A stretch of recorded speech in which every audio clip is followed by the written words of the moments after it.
It's the middle of the night. I don't even know what time it is. So I'm looking at this front cover right here, and I just can't. I don't understand what got into me and why I didn't grab a couple of harmonic balancer bolts. Go ahead and yank the balancer, and while I'm cleaning on the block and everything's all under construction, just wire brush. I'm gonna plan right now on doing that after the heads are on and the valve covers are on. But then I thought about that and I was like, well, I don't want, when people look at it, they'll think that we took it off. If we're gonna do it, let's do it. Otherwise, let's not do it. We gotta wire brush out all the bores and everything, but I did set me up a little station here. I got the lights off, but we are going to venture in on doing 7.3s. How about, okay, let's not say that. Let's say we're gonna venture in on doing a 7.3. Let's say that. We're gonna do that. It's got, they're 30 and 37.5 degree angles. As far as what I know. So we got the cutters in it on the, for the cylinder heads. We'll have to adjust the size, I'm sure. I'm sure there's no way those will be anywhere near. So the cutters, at least we have the cutters. I'll just have to do adjustments on the cutters, which is an absolute freaking drag. I might adjust one of the 6.4 ones, or I think it's about $2,000. It's about $1,000 per valve size. If you want the ability to just grab a fixture off of the rack and put it up in the machine and cut a 7.3 power stroke exhaust valve, that will cost you $1,000 just for the part that you grab off of the tool cart right there. I don't have. Actually, I do have them. I have 6 of them. I have both 6 liters, 6.4s, and I'm pretty sure I got backups that I have set up for 6.7 right now. Just backup. I think they're set up for 6.7, but my plan was I could use those for other ones, because I didn't want to be completely locked in at 6.0 and 6.4, but I wanted to be able to do really anything we wanted. So we're going to try that tomorrow. I made a little classroom, so we can have school tomorrow. Got some donuts and chocolate milk. I'm about 5 hours early. I can't help it. It's exciting. And it'd be pretty cool if the kids would, if they would get excited about it and maybe ask questions like, what this height is and what this is called. 3 days a week, there are kids here that, they're impressionable, so if we lead by example, we can put a good, maybe a good picture in their mind for what they can be in the future. Who knows? I don't freaking know. That's a little too deep. Yeah. You doing? Okay, so I've been sitting here going through and getting numbers and finding all of my cutters because I haven't machined a 7.3 yet. I don't have all of the cutters, but from what I'm seeing here, these the early and late models, huge difference. And I'm pretty sure I haven't pulled the heads off of this one yet, but I wanted to just familiarize a little bit with what's available. This is the early model, 93, 94. It's a IDI turbo, and the guides are 6250 OD. That's freaking huge. I don't have any reamers that will do 6250. So that means we got to go shopping. But down here, if you go to 94 to 03, we've got 5651. I can cut that. I think I can cut that. I thought. Well, either way, they're both big because that's bigger than mine also, than the ones we're doing.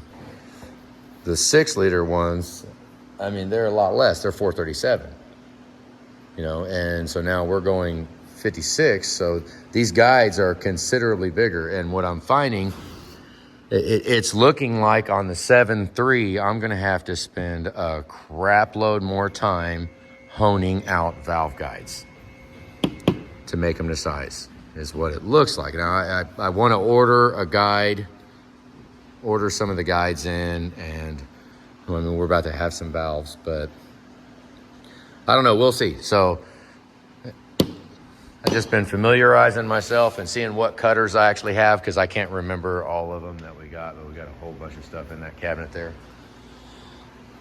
But on this 7.3, I also wanted to just take a look at how it was brought here, because I want to make sure I get all the fittings back in, that nothing gets lost. So let's just look around at the cylinder heads, because they got the plumbing fittings on it. And then we basically just have the 90 there. We've got a plug there. This is passenger side. And it had his bolt and his rear plug. The little fitting right there. Oil reel stuff. That is on that angle. No sweat.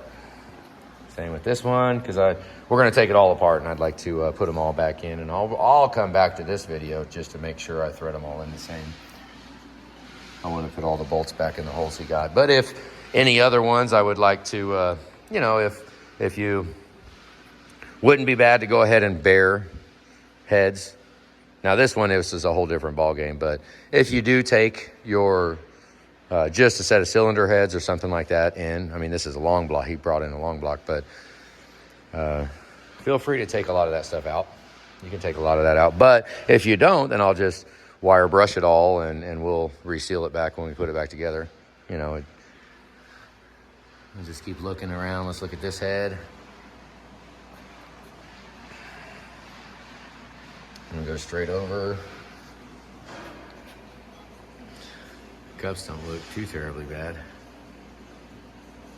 And pull the cups out and do cups, and we don't know what we're gonna do yet. Actually, we really don't, because yeah, we'll see how it looks when we get done. I am just looking around at the bolts that I'm gonna put back in. I'm gonna make sure I put everything back that he had when it leaves.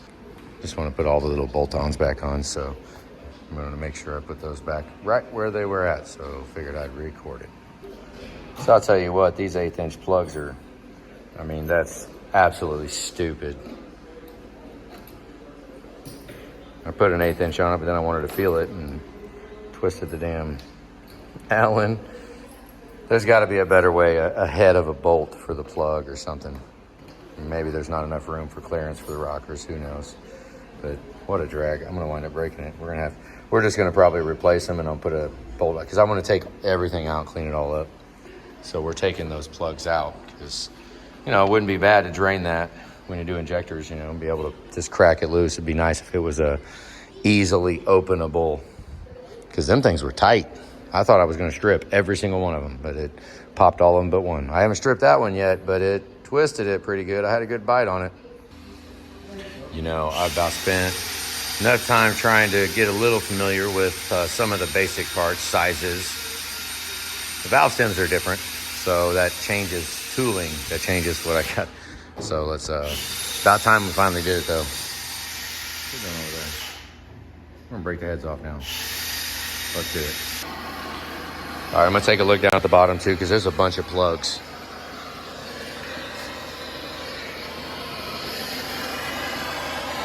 Quarter it.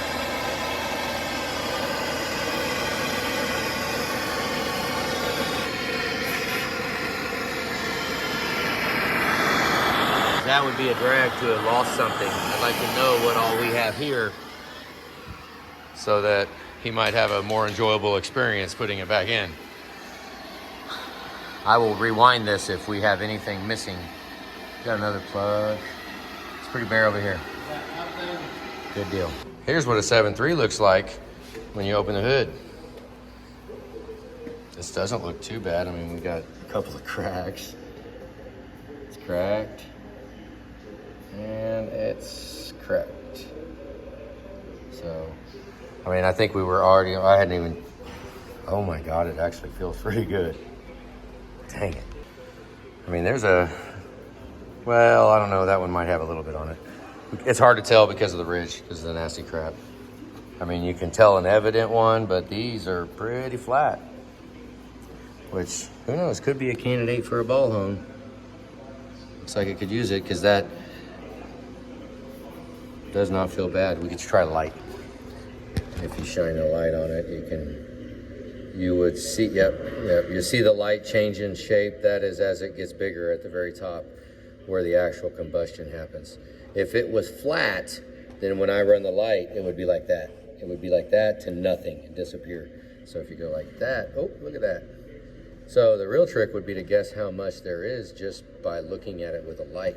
Wouldn't that be crazy? I bet computers could do that. I can't. But all you can say is that there is a little bit of difference, but it doesn't feel like that much. So I'm not even sure what they sell the pistons in. Do they go 10? If they go, she's going to look right now what we can get them in. But obviously, I mean, we might as well get pistons. I wonder if that's all the way through. Probably not. So if it was all the way through, it would have started there like a dam, and it would have let fire just go through it. It probably would have melted it. Unless it like just happened, who freaking knows. We are gonna pull the cups out here in just a minute. I haven't even looked at the back yet. Oh my God, it's got some pretty good scratches on it. Well, that might be in the head gasket, who knows. But it's got some pretty good ones there. I mean, it's a good thing we got a surfacer right here, so. It's a wonderful thing.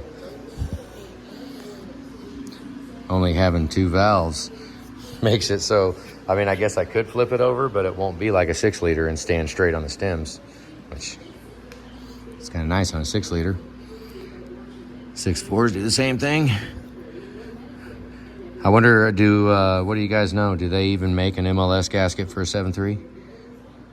I'm sure they do, Jesus. Because I don't have any desire to be putting on a head gasket like that. But unless that's what 7.3 does, like I said, I'm not this is our first 7.3. We're going back in the old world. We've done all the other ones, but I've always pushed them away. There's always been something else to do. And now after we've had time and we're like kind of just strolling around, doing some live pipes. We got all kinds of stuff going here. I figure why not go to school? You're never too old to learn something. I left them a note for the morning. Look, it got done. But, maybe I can learn some tricks. Anybody got any 7.3 machining tips and tricks? Throw them in the comments. I want to get it clean so that I can measure protrusion and see what we've got, see where we're at. So we take the pins out, pull it off, and we have little metal spacers, keepers, retainers. Keep the lifters from spinning sideways in the bore. Spinning sideways with metal's nice. I mean, granted, we never really have issues with the 6-liters with the plastic ones, so I guess they gambled, they skimped, and they succeeded because we don't have an issue with the plastic. But you can't argue with the metal either. No way those are gonna break. Well, I guess, they shouldn't. They tried.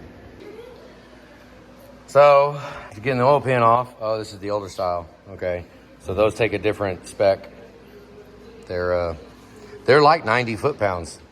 Them rod bearings get torqued a lot. I think it is. Don't quote me. So it's not the new. So we're taking a look at it. So put some injector cups. Since we're going to be machining it, first thing we want to do before we clean anything would be to take the cups out. Does anybody know how little you could turn it to make this actually work? Like, can you do like 6 ratchets and it'd pull it? I'm at 4, 5, 6, and see if it grabs. See if that's enough. Because it didn't really feel like it grabbed with the dang, but. Oh, it's been the whole thing. Okay, a little more. A little more.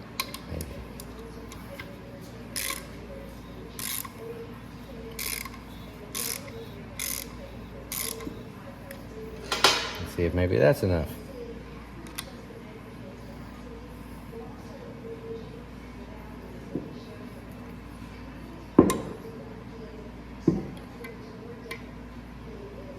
Ooh, that got... Oh. Well. Boy, you saw that right here on it, didn't you? That's a good tool right there. Well, crap. Now what do we do? Exciting stuff. We can press that out now from the other side. Super fun. What a drag. All right, so since we broke this tool, the little piece broke. That's what you guys saw. The little piece broke off that goes down inside the holder. So I'm not even gonna use that. All we gotta do right now, we'll get, well, it's heads off. So what we're gonna do is how we can get one off with just a tap. Here, let me go ahead and tell you this. This is 3/4 14. 3/4 tap. Take a 3/4 tap, center it up with no special tool, since we don't have we broke our thing. So put it in there, try to center it, give it a little tap. Just a little one. Not too bad. It goes in there good. That tap wants to cut. And then we'll just spin it in. And what I'm seeing right now is you can watch this gap right here. You can watch that gap while you're sitting there tightening it. And the gap will close. And that's when you know you're actually cutting in and not just spinning the wheels. See it going in? It goes in pretty freaking easy. But since I gotta do it like this, we gotta run it in pretty far. Got to there. Take a punch. Come to the other side, be really, really careful. And we'll just tap it out on the after the socket flies out.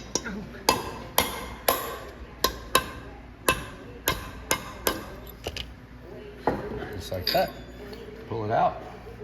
Got our cup, then we'll come over here. If you grab it at the very bottom, only that lip. That's the only way you can grab it. It's the only place you should grab it. And then just, who gives a dang, smash it up to all heck. Hopefully it holds it. Yep. Then we'll unscrew them out. So it's kind of hairy to pound on the backside of it, but since the tool's broke, like I said, I wanted to get these out before we spray cabinet them, before we do a bunch of stuff to the cylinder head. So we'll go through all the workings of it with the cups out. So all I really care, I don't care if the tool broke. The tool broke, and so be it. We still have a way to get them out. Yeah, at least we can get them out. You can too. Been running for a while. Got the cylinder heads, and actually the oil pan. I forgot the oil pan is in there. So I'm gonna turn the lights on here, and we'll just got them in there a little. Actually, I don't want to go too long. Look how good the paint looks on it. Yeah. Get more set up to get that oil pan out real quick. And then me and Julie are gonna have a block party. Cylinder head party, ×2.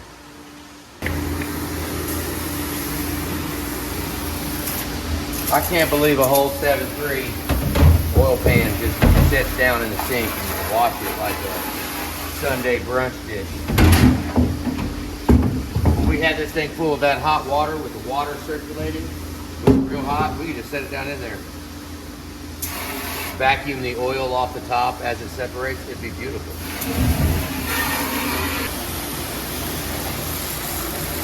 Man, I love this thing. Look, it's draining, kind of.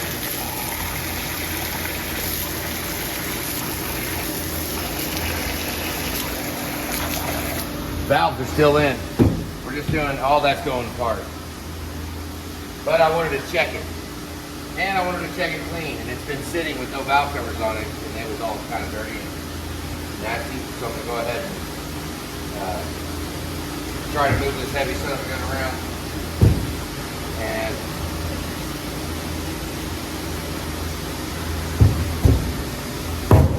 set it down and spray it from every angle. I don't know if that'll drain. Let's see. If it goes down everywhere. It kind of goes everywhere, doesn't it?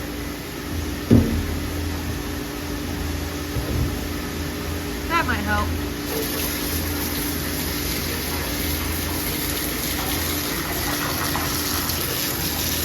You know what this doesn't have, though?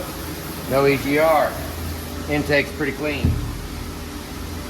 Okay, let's clean up all these edges. We got 41, so that was a little deep.